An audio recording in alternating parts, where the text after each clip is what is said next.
Nova Manhã. Agenda de Líderes, com Aloísio Falcão Filho. Aloísio Falcão Filho, que é jornalista, fundador do Money Report, o portal de notícias sobre política, economia e o mundo dos negócios. Aloísio, bom dia. Já falamos da Argentina com Jorge Vinícius, da seleção argentina, que hoje enfrenta o Brasil. Agora vamos falar da Argentina, mas do presidente eleito da Argentina, Javier Milei. O que esperar de Milei na presidência da Argentina? Bom dia para você. Bom dia, Mauro. Eu acho que todo mundo já deve ter falado sobre dolarização, fim do Banco Central e todas as propostas que Javier Milei fez durante a campanha. Mas tem um detalhe que eu acho que é importante a gente discutir um pouco, que é o seguinte. Essas mudanças, elas precisam passar pelo Congresso, pela Câmara dos Deputados e pelo Senado. E aí a coisa fica um pouco complicada, porque para você ter a maioria na Câmara Argentina é necessário de 129 cadeiras.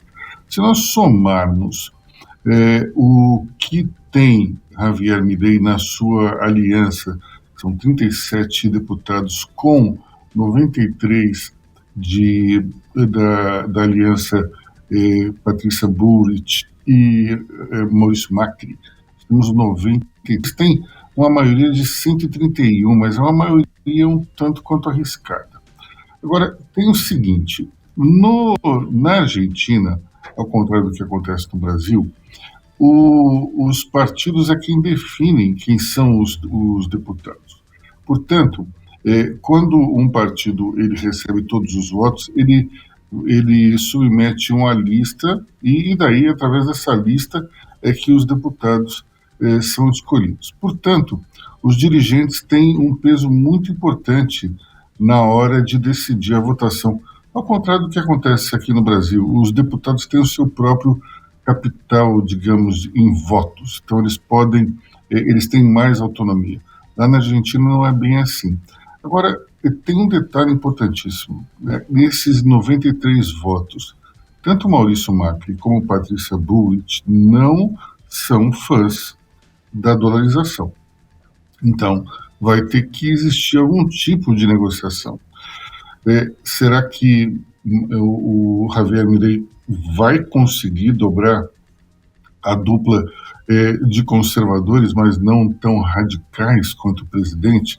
Aí a gente precisa ver.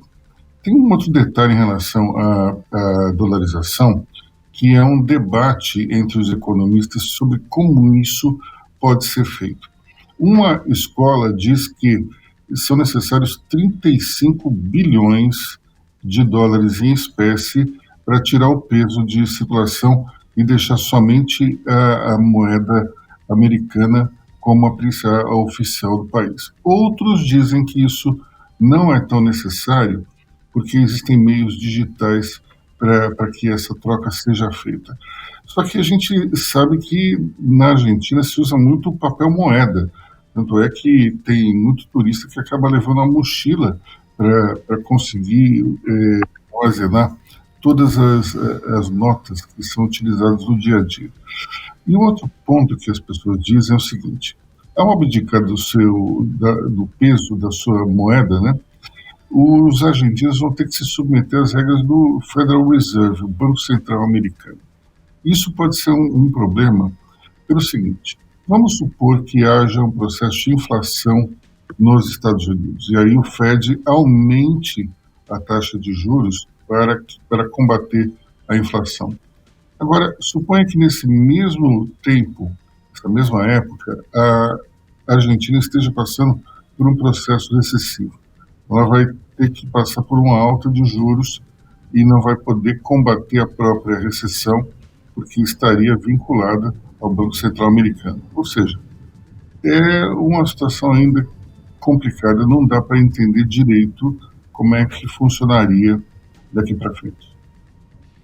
Aloísio, vamos vendo, vamos acompanhando. Aloísio Falcão Filho, toda terça-feira aqui com a gente. Agora, um fato é incontestável. O Javier Milei, ele foi eleito com essa proposta de dolarizar a economia abertamente, era uma plataforma dele de campanha, ganhou o segundo turno com mais de 10 pontos de vantagem para o atual ministro da Economia, o Sérgio Massa. Então, pelo menos ele tem a legitimidade das urnas para levar adiante o programa de governo dele. Talvez isso seja um elemento importante na conversa dele com essa base do Congresso que ele vai ter que formar. Mas realmente, assim, fácil não é. Né? Fácil não é. Eu concordo com você. A gente tem que respeitar, evidentemente, essa vitória nas urnas, que é incontestável. Por outro lado, eu imagino o seguinte, a situação econômica da Argentina é ainda, né, absolutamente insustentável. Uma inflação de 142% acumulada em 12 meses é um número altíssimo. Eu tenho a impressão de que as pessoas votaram pela mudança, mas não entenderam direito ainda como é que vai ser essa dolarização. Esse eu acho que é o grande problema. E realmente eu não sei como seria a condução de uma economia sem um banco central. Isso ainda é algo que eu não consegui compreender bem. Entendo o princípio teórico, mas talvez na prática as coisas sejam um pouco diferentes. Vamos ver o que acontece. Tem aquela frase que diz que existem 4 modelos econômicos no mundo, né? O capitalismo, o socialismo, o Japão e a Argentina. Vamos ver como é que a Argentina vai se sair. Obrigado, Aloysio. Até semana que vem. Tchau, pessoal. Agora...